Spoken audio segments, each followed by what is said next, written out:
Well, here we are again. I hope everyone had a great weekend. Good evening and welcome to Let's Talk Radio with a Y, RADYO. And our subject for today is Bringing Cleveland Back Part 2.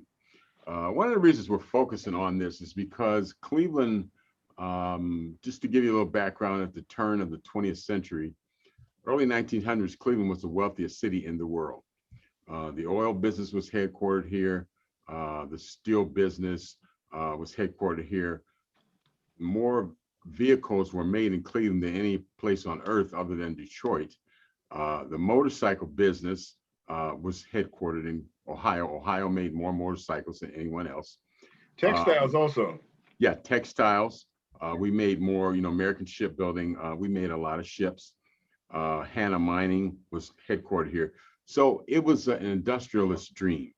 The city was at the time not lacking money. It was very progressive. But the only problem was ever since the early 20th century, it's been going downhill ever since. So one of the things that we want to do is we want to stop the slide and begin to turn Cleveland around. And that's going to be a subject for this evening is what do we do to kind of turn things around? Everybody kind of knows what the problems are. And it's nobody has any problem stating what's wrong. But, we want to focus on some solutions. So, Verl, give me a problem and give me a solution. Well, education, I don't know where our schools are lacking, but it's nowhere near the top. We know it's not so much about the location in the country because schools like Bay Village are at the top of the list. But just like speaking specifically on that, though, I remember when the Ohio Lottery first got started, they said all this money was going to benefit Ohio schools. And the schools have steadily went down, roofs caving in, et cetera, et cetera. And that was because instead of the money really going to Cleveland schools, they were sending it down to Columbus to the general fund and then distributing it to Southern Ohio cities. Even though most of the revenue generated from the lottery came from large cities like Cleveland, Columbus, Cincinnati, things like that. Okay. What do you think? Well, I think. Oh, go ahead. Yeah, I was going to just to follow up. I think that's indicative of a bigger problem, because 18% of the population elects 52 of the 100 senators. So I think because of gerrymandering, the rural areas, in Ohio, 2/3 of the state representatives and state senators are from smaller towns and smaller cities. And that's why the money tends to flow away from the bigger cities to the smaller cities. Even though we're generating it. Even though we're generating it. So I think, a couple of issues here. I think for the money that we get and what we do and the tax base that we have, I think, Cleveland downtown looks fantastic. But, if you drive 2 miles to the east or 2 miles to the west, you better lock your doors because it's a whole different environment. Mike, what are your thoughts? Well, one of the things that we were talking about is when the gerrymandering and all that is to design areas where they have more power than the inner cities. Voting is one of the most important things that we need to do to turn things around, because when people don't vote, it's an attitude, basically a whole different concept to the people who making decisions, that people that don't vote don't care. So in the ward that I'm in, and people only 50% of the people that's voting, or even in Cleveland, how can you expect to get any respect or do anything that people just be like, well, y'all don't vote, y'all don't care. Education is very important, very important. In this last round of the stimulus, when people were holding up because the Republicans refused to get on board with this. And I hope everybody realize what's going on with the Republicans. I hope everybody, understand that, they did not want the public schools funded. They didn't want that because they don't want our children to have the same opportunity as their children have. That's what the whole Republican Party is about. It's about them. It's about keeping the white supremacy and keeping white people above. That's what their whole thing is. They say, you know, they want to preserve the original thing, but the original, if you look at the original concept of the Republicans or the Constitution, you'll see the Constitution. Only people that could vote were male, white, and you had to be a landowner.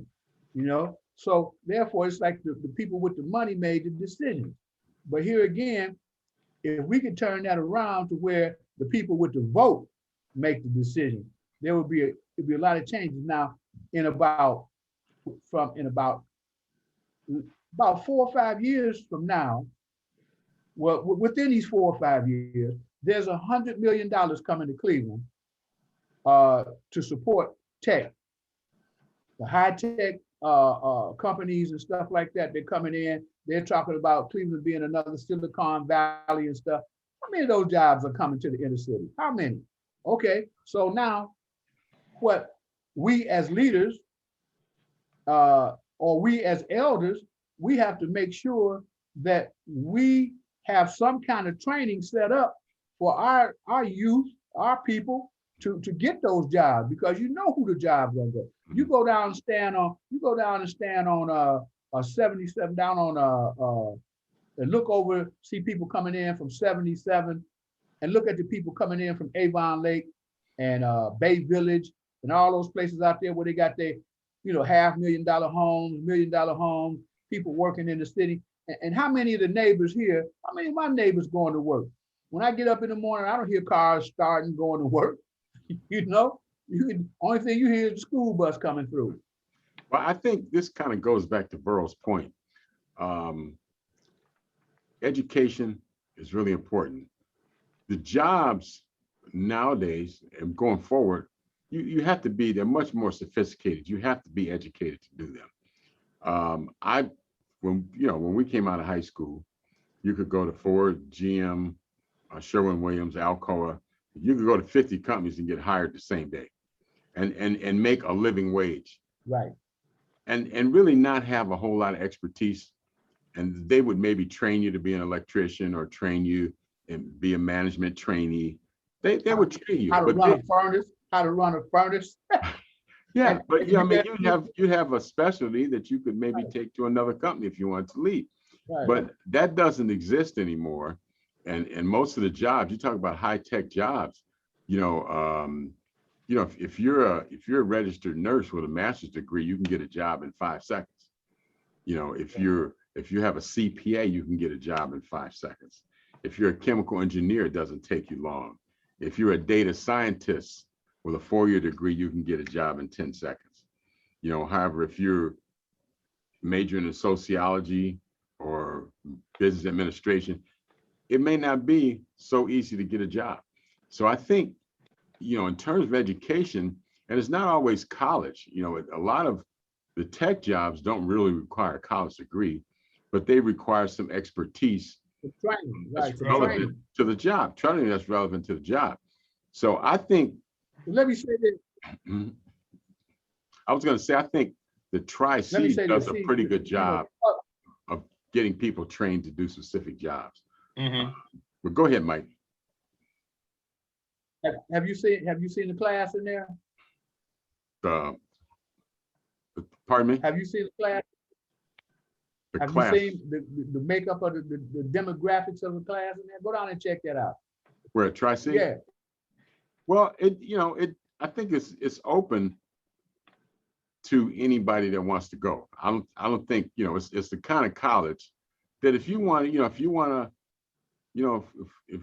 be a firefighter, you can go down there and get trained to be a firefighter. Yeah, fire tech. If you want to work in automation, if you go down there and you're willing to do the work, you can get trained in automation. And I think. But that's what I'm saying. It's going to take training. It's going to take training. Yeah. Besides Tri-C, we need more training centers, more union people to teach and have the unions open up more training opportunities for minorities. We've been talking about that for like 20. And don't get me wrong, there have been some advances. there have been some advances in plumbing, electrical, and plastering and stuff like that. There's been some, advances and stuff. But see, the present economic situation has created a whole different thing because see, the high school, the people that finish high school, they don't go on. What's going on is that they're getting the jobs that the dropout was getting, back when we came out.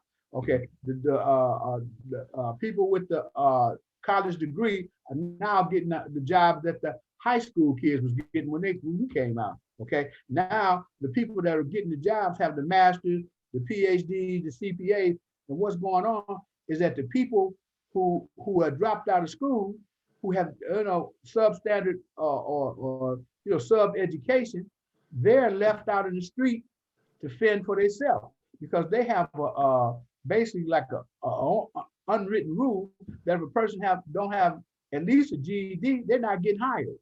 It's got to be something about them. But we have to develop more training opportunities and encouraging more and more people to stay in school and stay here. I feel that everybody that graduates from Cleveland Public Schools with a C+ average or better automatically they can go to college or get or get special training that the county pays for. Well, see, there's a lot of, for instance, if you go to John Hay, Health Sciences, the STEM school. Yeah, you go to you work at the Cleveland Clinic, right? You learn a specialty, and when you graduate from high school, you have a job, right? And also you have money to go to college to continue your education.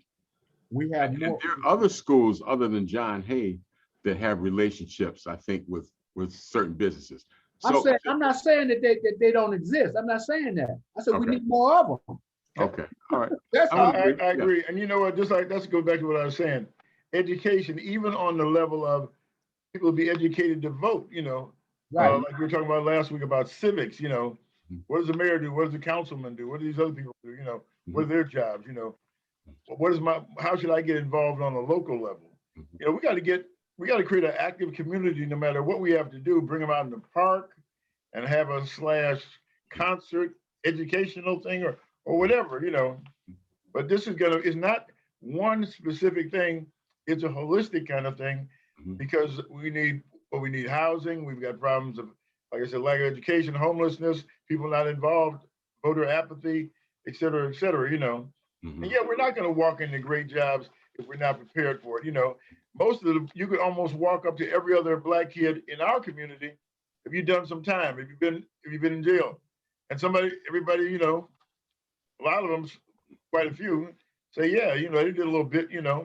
I have a nephew. He just did 13 years. He went when he was 16.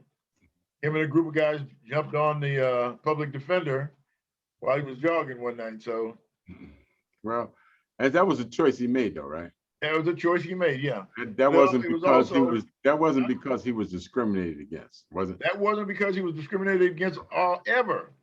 Okay. When you were born in a certain community, a certain zip codes, you have a propensity because it's like certain things are just there for you as opposed to other communities, and then his father wasn't in the picture. So there was a lot of things, Well, I think a lot of it, I think a lot of it, like you say, is education. And I think,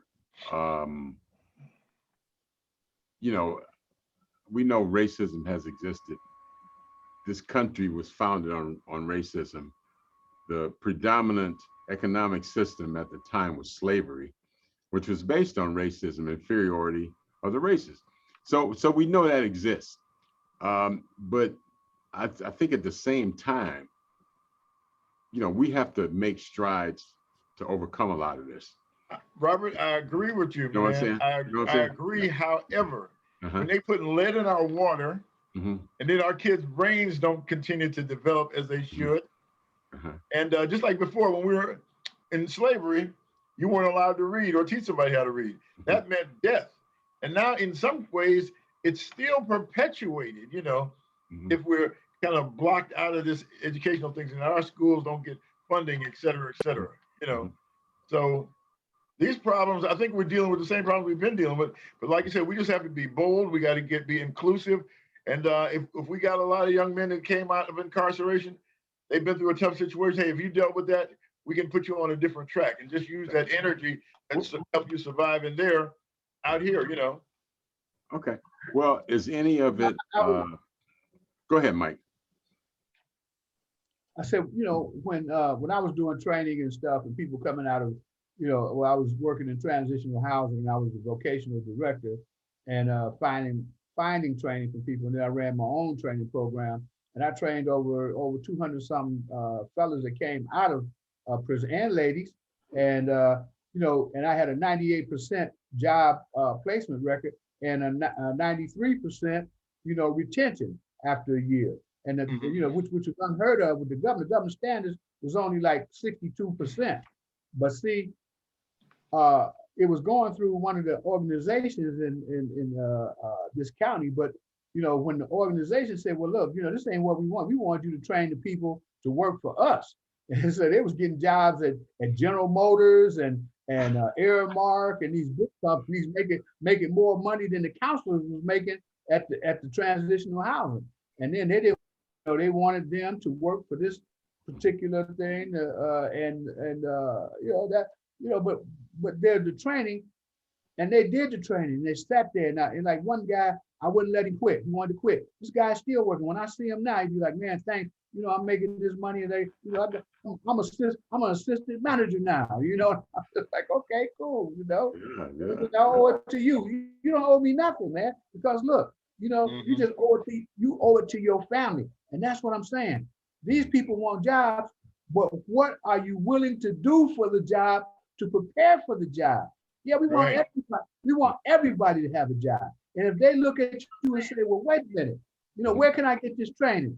Let me find out. I will get back to you." Yeah. But I tell you, one of the things that I'm and just a note on, you know, people coming out incarceration. I know I was a production manager at a small plant. At a small plant, it was a plating company, and we probably employed maybe 200 people, and over half of our workforce was people who had been incarcerated. And let me tell you something, they were the best workers. Best workers. They were the best workers because they were glad to have a job. They showed up early. They worked the hardest, and I mean, I know some that stayed there over 20 years. I mean, and they were the best workers. So the plant manager and the owners, they said, "Well, you know, we want some more of these guys." Well, see, they don't hassle us. They come to work. So, you know, I mean, you know, it's sort of the flip side of that coin, you know. See, Robert, this, you know, I'm glad you said that because you said it was a shop of about 200 people. Now, you know, like, you know, these people trying to court our leaders are trying to court people to get 1,000, 2,000, 3,000, get the Amazon jobs, get all these big, but where it is small business. It's it is small business. And the thing is that if we can get 200 companies, or we get 100 companies that's going to hire 10, 20 people. I mean, that's what we're looking at. That's what we're looking at. I mean, we have enough vacant land in the ward that I'm in, Ward 4, that we could bring small and light manufacturing. I was when I went to Kent State, there was a company, I forget the name of the company, but it was they made little connections that go to the air system in your car. A little plastic thing. Cleveland Electronics. Cleveland Electronics. They was like making millions of dollars. It wasn't even electronic. It was just a little thing like made out of PVC, looked like, or some kind of plastic injection company. And they were just making these little widgets and stuff by the tons to put in cars and different different functions for them. But we can bring those type of things to Cleveland, you know, where not only they could have things where we can build computers and things like that. In our neighborhood, we don't even have a computer store. We don't have nobody that we can go. And you know, I think one of the problems is that you have to have employment in the neighborhoods. Right. Anytime you have a small or medium-sized company in the neighborhoods, then that is sort of a generator of economic activity around the neighborhood. Because the people, I know when I've worked and I've worked at a lot. I've worked at the biggest companies in the world. I've worked at some of the smallest. Whenever I worked at a small company, I would go to eat in the neighborhood. You know, if I had to Right. get something to the cleaners, I would find the cleaners in that neighborhood. You know, if I had to get my car fixed, I would look for an auto mechanic in that neighborhood. So a lot of these companies, and you know, when we came out of high school, there were a lot of smaller companies, a lot of smaller businesses that may have been only employed 30 or 40 or 50 people, but they created a lot of activity, economic activity, and other jobs in that neighborhood. I think, you know, what's happened is, you know, as companies have consolidated and gotten bigger, they've moved out to, you know, places Oh, that the you can't solar. access. You can't access if you don't have a car, and that's Yeah, one of the planning mistakes that Cleveland made and Detroit made too. It was intentional. It wasn't a mistake. yeah, that's what I was about to say. But Yeah, when they built highways in the 40s, the 30s, 40s, and 50s, Cleveland and Detroit and a few other cities said, you know what, we want to sell cars. So we don't want public transportation. We don't want light rail.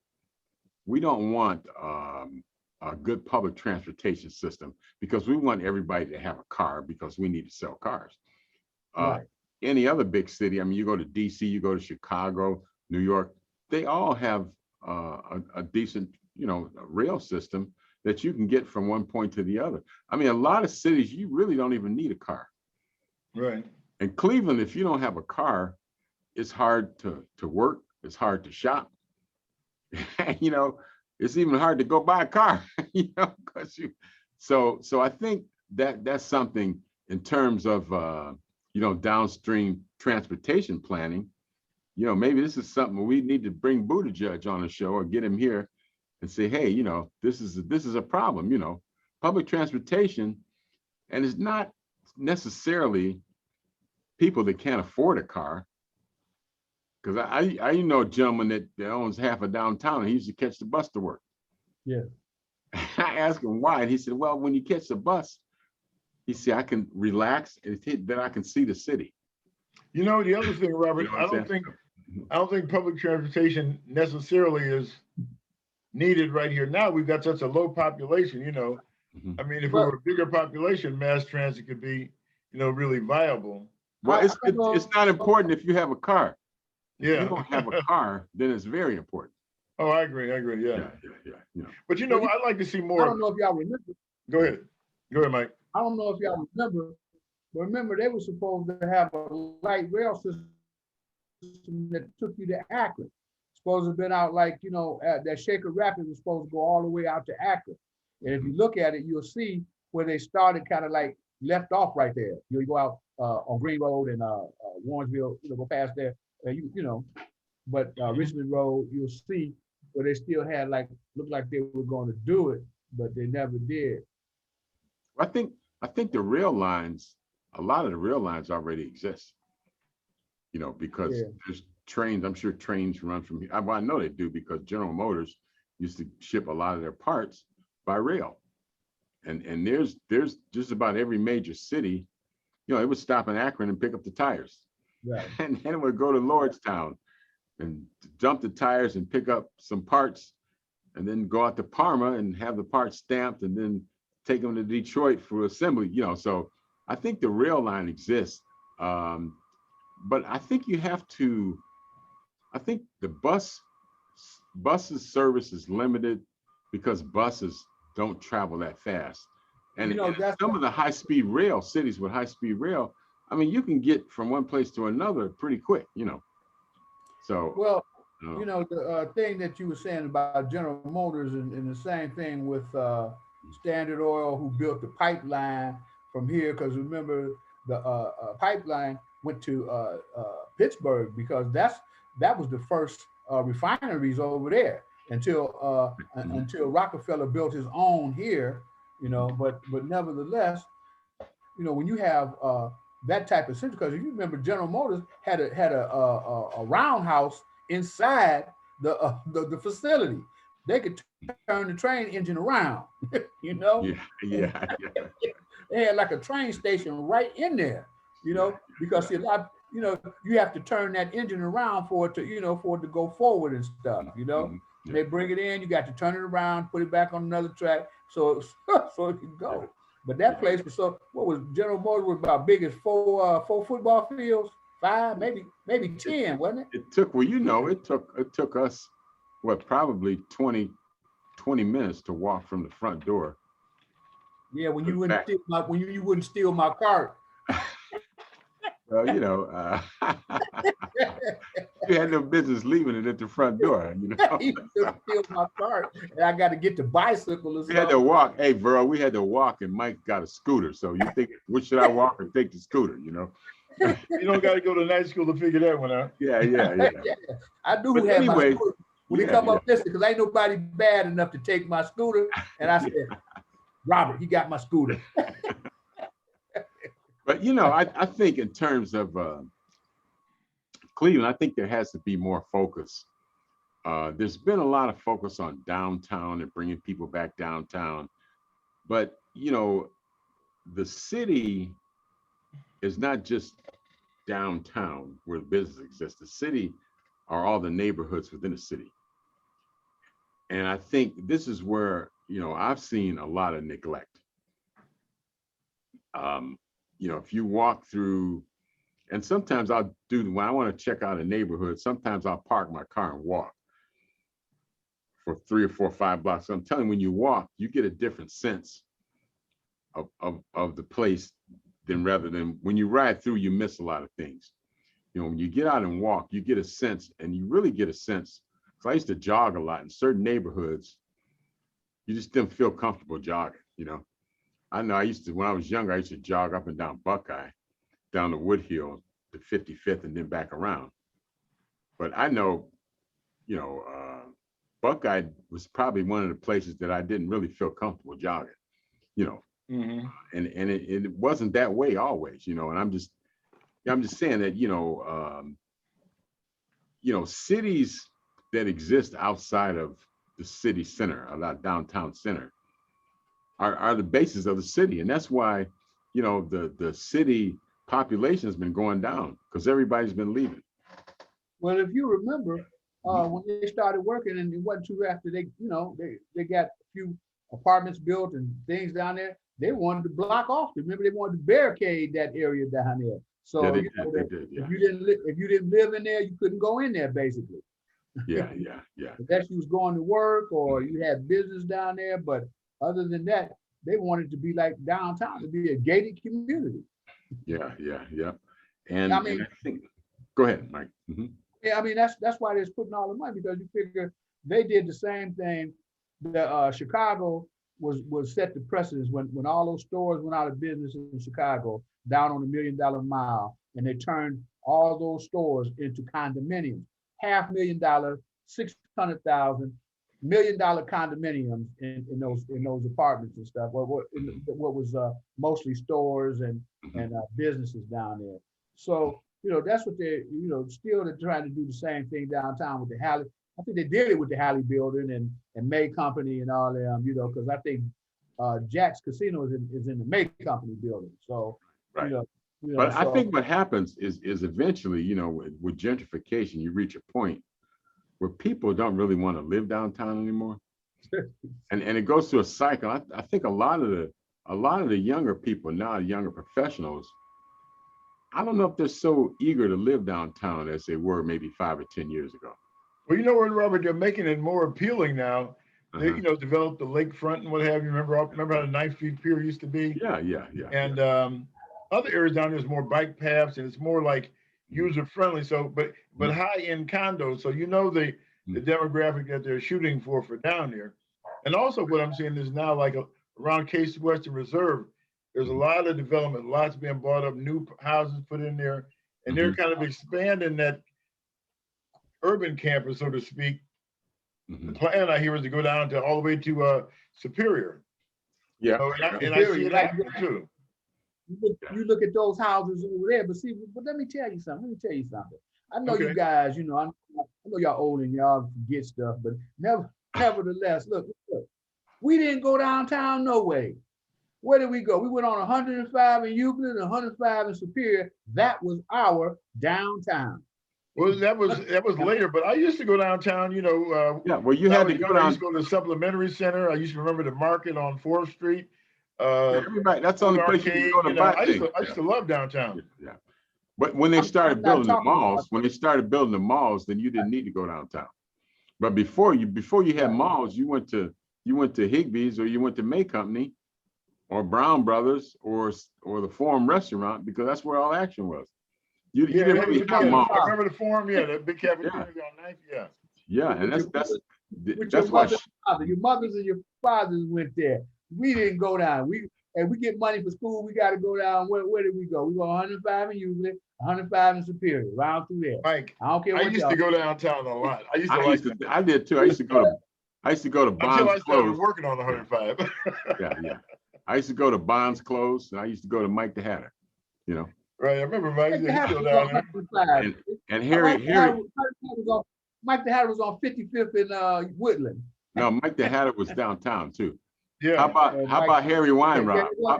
It was run downtown. So like I said, we go Harry Weinrod, we go down to Roberts downtown and Remember, what's the other one? The little clothing store used to be on 4th Street. Tots and Teens or not, something right on the corner of 4th Street, across from that jewelry I place. know what you're talking about. I know what you're You got talking the about. Jerry But Mills. anyway, Jerry- I think one of the Jerry Mills, things, that's what it was. yeah, Jerry Mills, yeah. I think Jerry one of Mills. the things that Cleveland is lacking is leadership. Oh, big time. Yeah, we need it. I think, there's been a lot of, when you give people tax abatements, I mean, why does Amazon need a tax abatement? Corporate welfare, you mean? Yeah. When you give Right. Amazon corporate welfare tax, why do they need a tax abatement? They don't pay any taxes, federal taxes as it is. And I And think, how many billions have they made during the pandemic? right. Yeah, well, they made a whole lot more than we did. I guarantee you that. A couple, 100 billion, I think. I think they doubled from where they were at. I think it was either 94 or 104. So they've greatly increased their wealth during the pandemic. But I think, to your point about small businesses, I think small businesses are really the economic engines that make a city go. And I think one of They're the the key things, to the comeback. They're the key to the comeback. yeah, they are. They're the key to the comeback.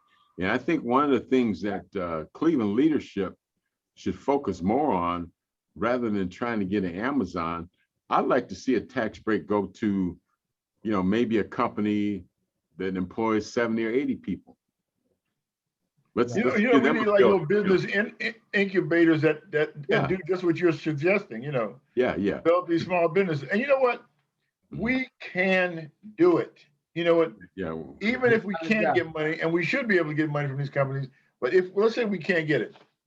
Let's say, okay, every church, masjid, temple in the east side in our city, Mhm. like we got, put all our money, create our own bank, finance our own institutions, create our own jobs, develop those businesses. And then we don't have to worry about our boys doing something, stealing something because they can't eat or whatever, or want You know why? employ them ourselves. Mhm. You know why? By reciprocating that money. Mhm. You know why Twitter and Facebook and all those companies have headquarters in San Francisco? A lot of Silicon Valley companies have headquarters in San Francisco Why is that? because of the educated workforce. Oh, yeah, If definitely. you Yeah. need a data scientist in San Francisco, yeah, and if you need a data scientist in San Francisco, you can find You got 50. access to people with If you better need a data education. scientist in Cleveland, good luck. Yeah, but you know what? But I Robert, think but companies, what attracts why companies located in certain areas, one of the most important things is how cheap they can get land, what type of tax breaks they're going to get, and And amenities. also, do they have an educated workforce? Right. Depending upon what industry they're in. Say if it was a chemical company.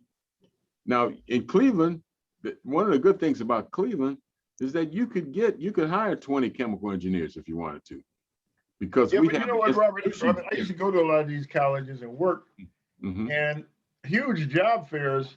I've seen them at no, I've been at Notre Dame, and they get Mhm. some little guy from the sticks, but he majored in the right stuff. He was Mhm. computer science, computer engineering. Mhm. And now the kid's telling me it's his first job he had. The company hired him. He hasn't graduated, but upon graduation, they're gonna move him and his belongings up Mhm. to Silicon Valley and start him at 120. Mhm. So Well, that you know goes what? back to Yeah, he got prepared. You know what I'm saying? yeah, yeah. Well, see, that's all back to education, but I'm saying in terms of kind of reinvigorating the city, you have to have an educated workforce, and you have to have companies that can hire people that can do the job. If Right. you Well, you bring a know, when he company moves up together, there, he's not going back to Cross Corners, New Hampshire. He's staying up there, and high rent or whatever. He don't care because he's making the money. yeah, yeah. But I think, in terms of the city of Cleveland, you small business, I think any small business that exists within the city should get some sort of support and encouragement to maybe expand and stay in the city. Yeah, You I know, agree. I mean, they were able to keep, a huge company like Sherwin-Williams in the city. So that was good, you know. But a lot of times when these businesses leave, like BP America, when BP left, they left a big hole in downtown. And the research facilities, a lot of people left. But you Uh, know what? mhm, I just think we need forward entrepreneurial thinking folks mhm, when something like that happens. Because I used to wonder, like, remember, I think United Airlines used to be out at Hopkins, and when they left, I said, "Well, dang!" But shoot, Midway, Spirit, and a couple of Frontier, they shot right in there, fill that void, and we mhm, got to do the same thing. mhm, Anything that's being done, we can do it, mhm. and find a way and make a deal, or whoever our leadership, go back to leadership, voting, education, and demand that they bring some people here, attract that business, do what we got to do. But But it mostly we takes got to, it takes it takes man, it takes leadership and it takes coordination and foresight. For instance, now you talk about I remember when United, Cleveland used to be a United hub, a Right. Delta hub, I'm sorry. Well, Delta and United's the same company now, but Cleveland used to be a Delta hub. And they had 2 flights a day from Cleveland to London, England. yeah, I remember So, that. and because BP had a lot of employees from the UK. So as a result, one of the reasons they located in Cleveland and stayed here for so long was because they could hop on a plane twice a day and go back home. You know, when that left, just like now, you can't get a straight flight from Cleveland to LA. You have to go to Atlanta, you have to go to Las Vegas, you have to go to Minneapolis, St. Paul, but you can't hop on a flight in Cleveland and go to LA. And things like that. And when you have leadership that doesn't recognize that, that's just like the mayor, when Delta was thinking about not having a hub here in Cleveland, now that's when you should do anything you can to keep them here. And that's one of the main reasons Amazon crossed Cleveland out for their world headquarters in Northeast Ohio, because they couldn't get a daily flight to San Francisco. They Wow, couldn't that's get a deep. daily flight to LA. So see things like that, and that takes foresight and planning on the part of leadership. And if leadership's not involved in that, I tell you one example I like. And people say this is a waste of money, but Mike White single-handedly kept the Browns in town.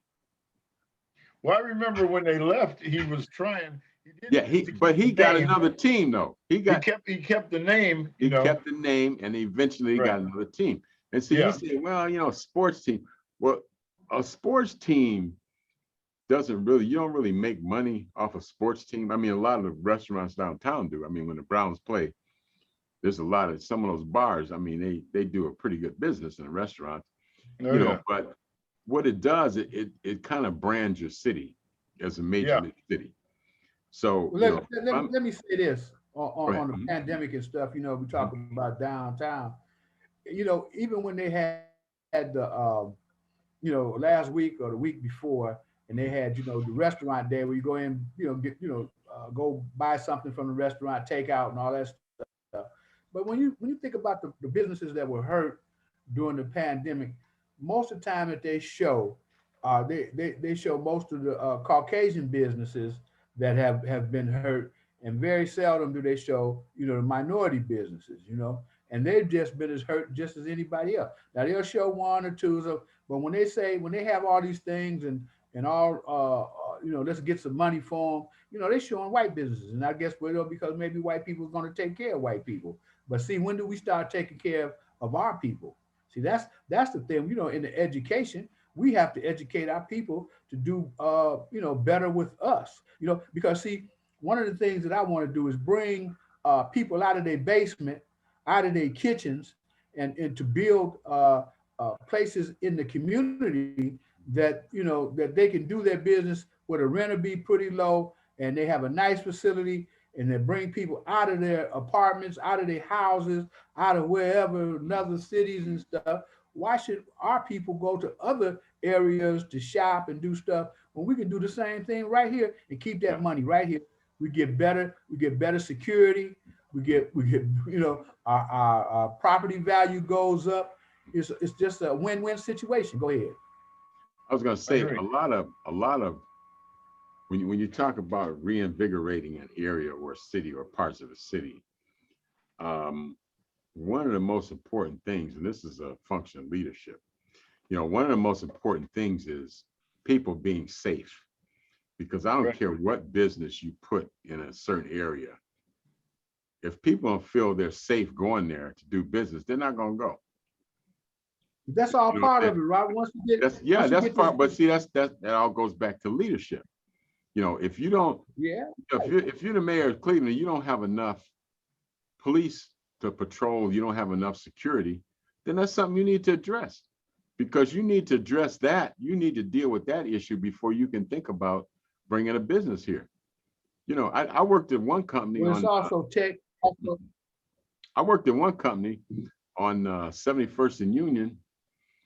I guarantee you, 90% of the people that carry the gun to work, because you had to go to the gas station or go out for lunch, you know, you didn't feel safe, you know. So I think it's important. I think it's important, you know, from a leadership standpoint, is you have to create a safe environment before I can go to Verl and say, Verl, why don't you bring your business down here? If he and his employees aren't going to feel safe, he's probably not going to come. So, and I think that's a leadership issue. You know?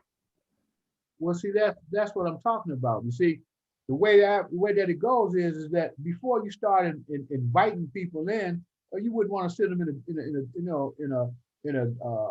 a dangerous situation. You want to have it. It's just like we got cameras through our ward. Okay, now, if I see a truck come through the ward on the video, and it's loaded with junk and material and stuff, and on the other side, it comes out and the camera and the truck is empty. What happened to that stuff? You dumped it. Yeah. What happened? Dumped it. Dumped it.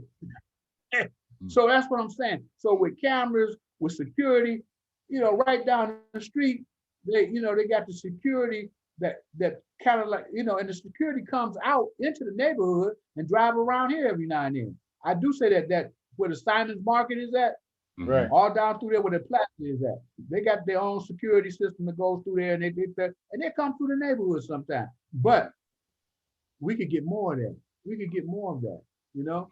And the whole thing is that, you know, people do stuff and they do dirt, you know, at certain times, in certain situations, and you know, we have to educate the people on when they're being stalked, when they're being set up to be a mark, you know, so forth. Because, you know, if you got people coming through there, people are less likely to do dirt.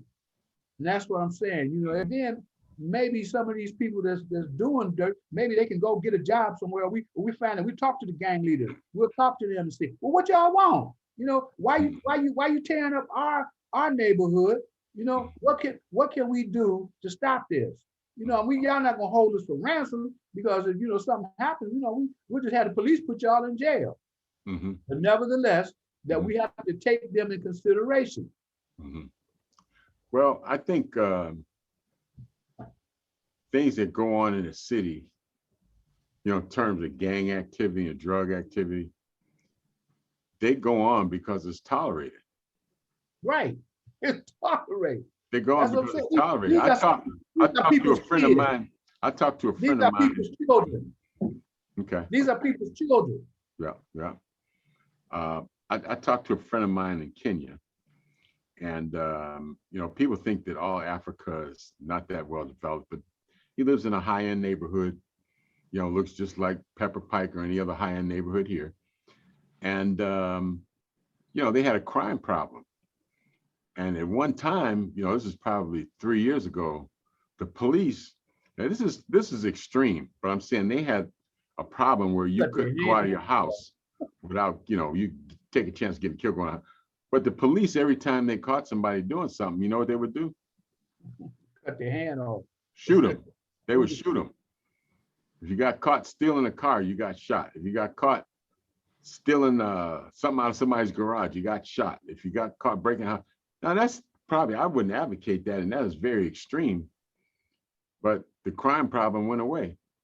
Hey, that's right, because The it people, wasn't enough incentive to do it anymore. I mean, yeah, you and got no kind of the consequences. people, this That's is what happened this in is what the China. people wanted to do. The people said we are not going to tolerate this anymore.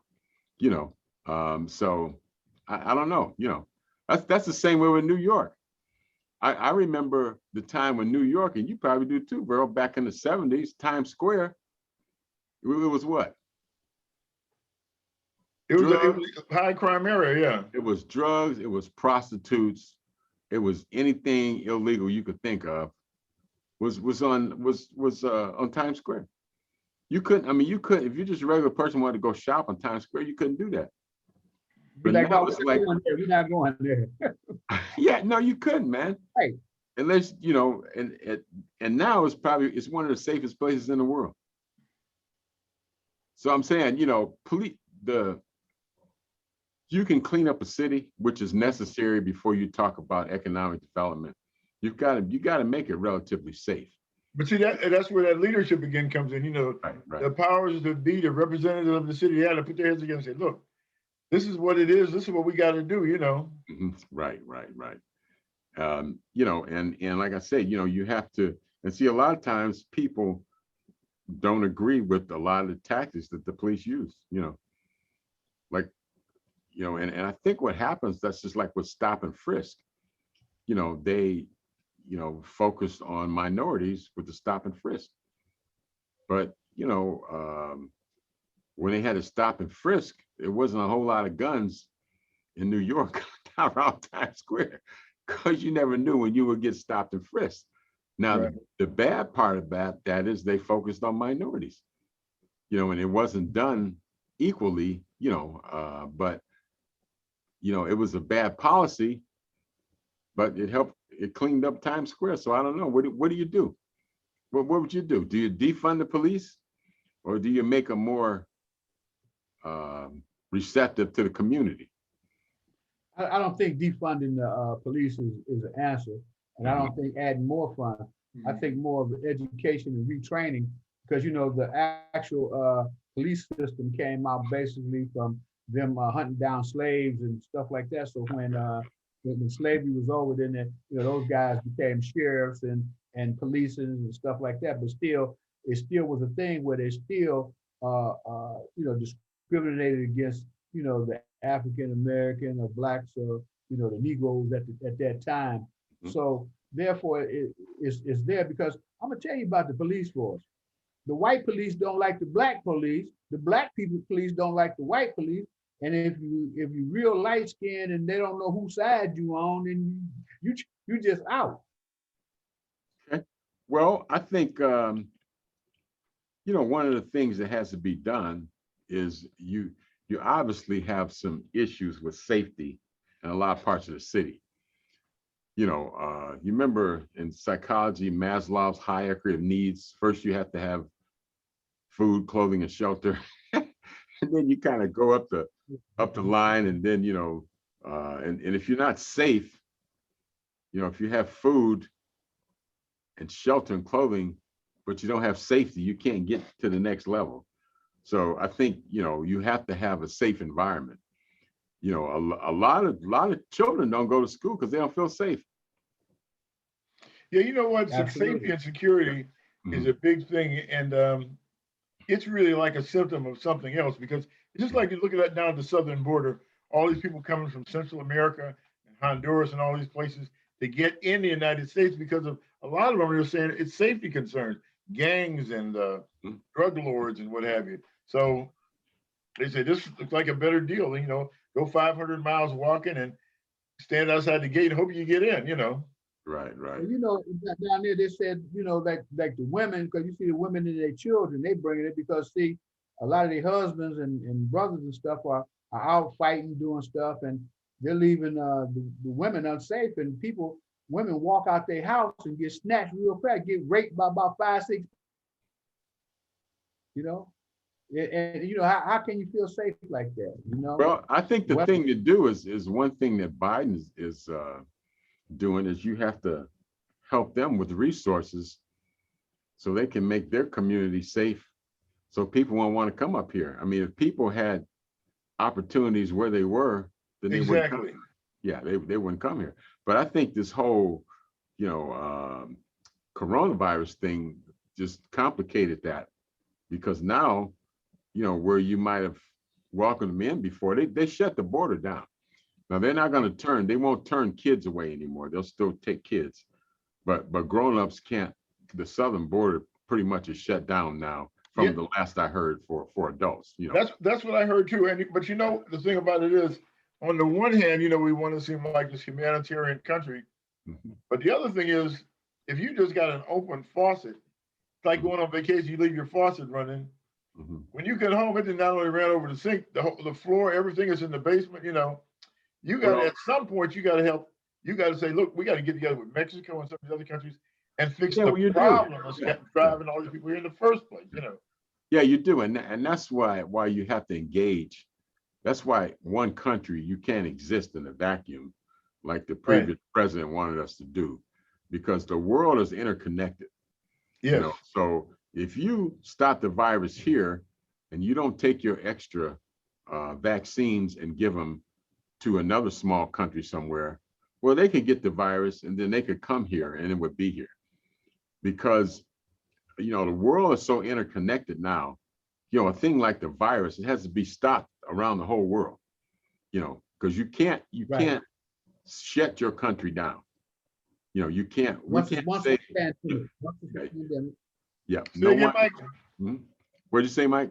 So once it's a pandemic, when it hits pandemic, you got to stop it some kind of way. Yeah. But you have to stop it around the world, which means you have to cooperate with other countries. Exactly. Everybody got to be on the same page.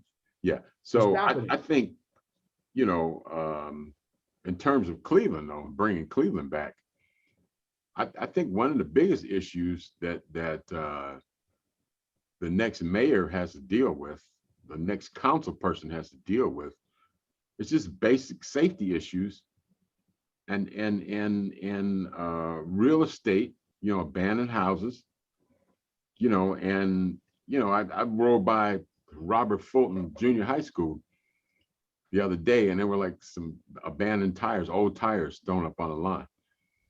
And they had been there for about a week, because I was by there about a week earlier. I'm saying, well, why can't that get cleaned up? Why is the council person in Ward 4 not receptive or not acting to get that cleaned up? The building is abandoned. There's nothing there. That's not Ward 4. I mean, that's not Ward 4, 140th Street? 139th, that's where it stops. Oh, that's where it stops? Oh, okay. Like that. So that's Ward, so the other side of the street is Ward 1. Ward 1, okay.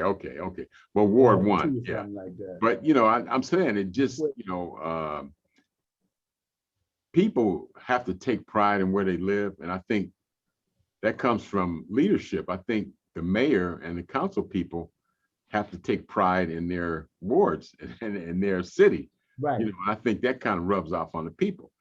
You know, I used to have, who was it? Cory Booker? You know, he used to go out and clean up his own neighborhood. He would go out with a group of guys. This is before he was a senator. And he would go out and they would clean up the neighborhood, you know, once a week. That would speak volumes to the kids and other people there, you know. Yeah, that's what I'm saying. And because of that, it started rubbing off on other people.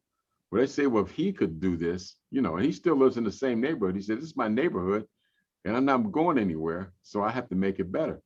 And That's what That's Fannie called- Lewis did down on Huff too, yeah. right, she did, yeah. And you look at called- Huff now.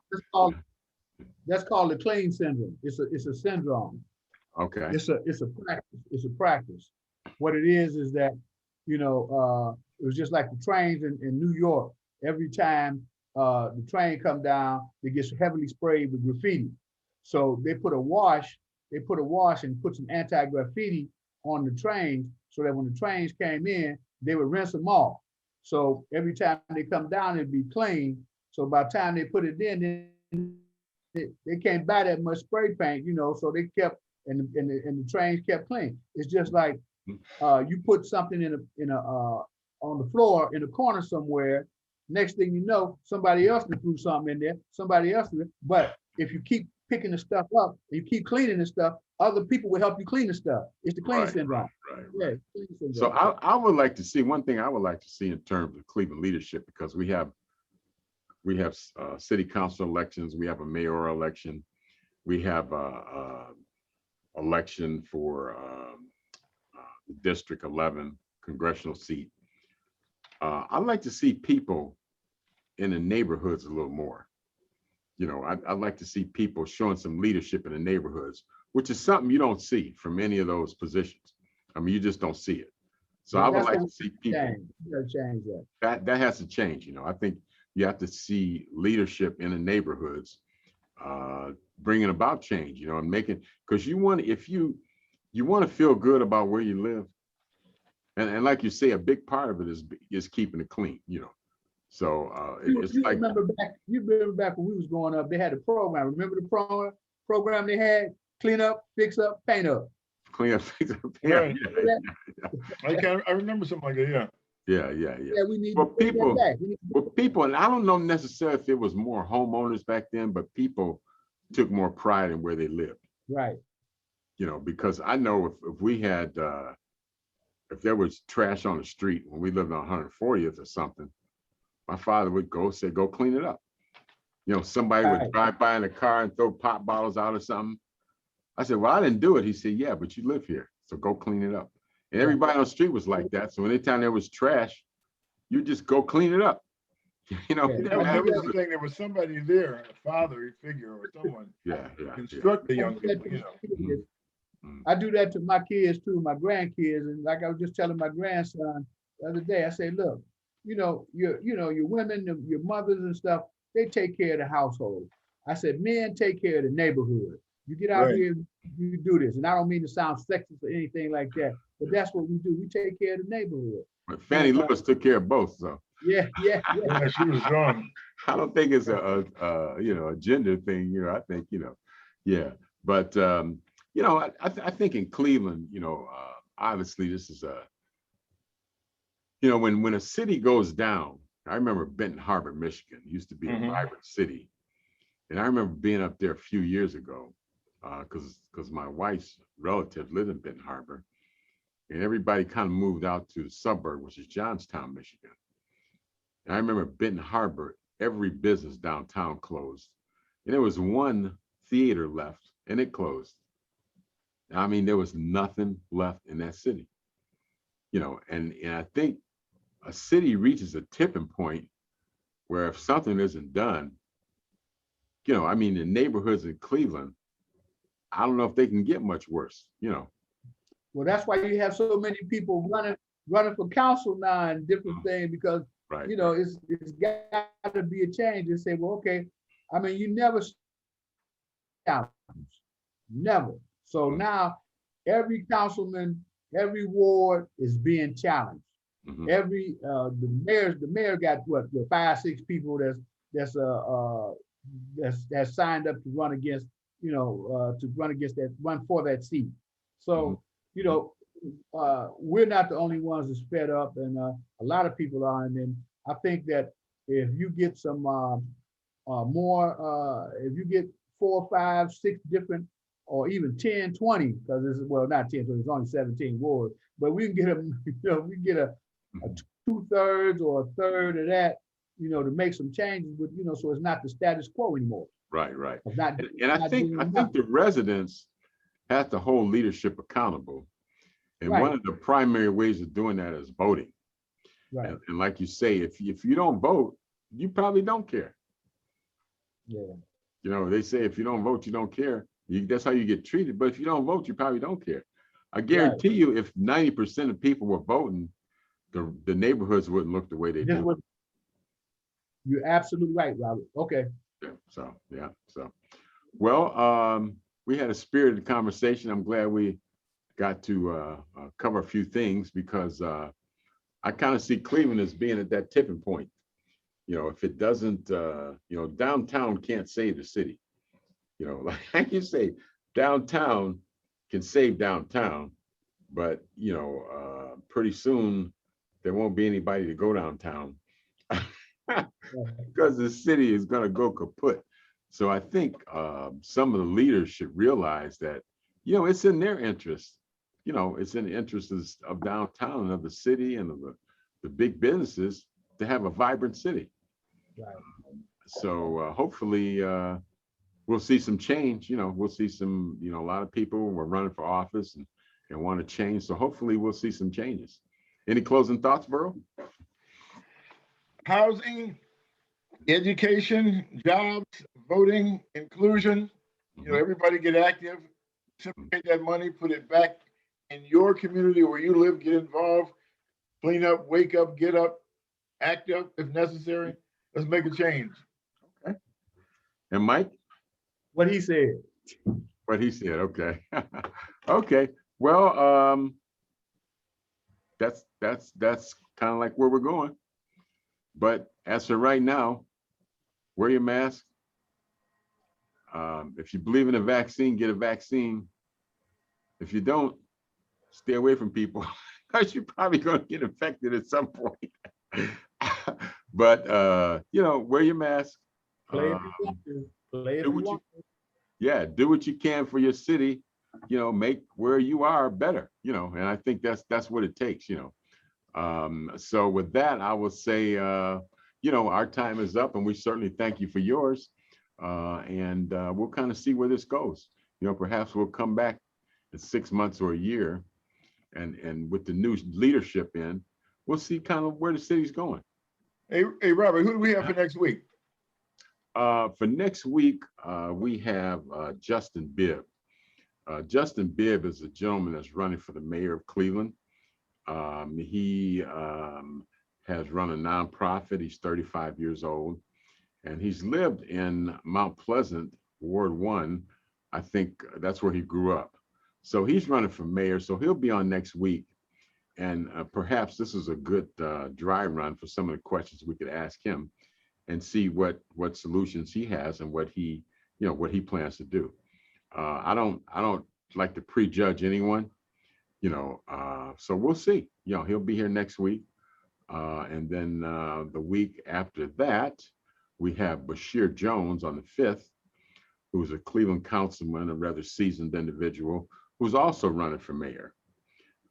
And he's been an elected official for a few years, kind of knows how the city works. And he's another great candidate too. So we won't prejudge anyone, but we're gonna grill them. We're gonna ask them where do they see the city going and how they plan to get it there. Okay. All right. So until next week, have a great day and wear your mask. All right. Good night. All right. Good night. Mhm.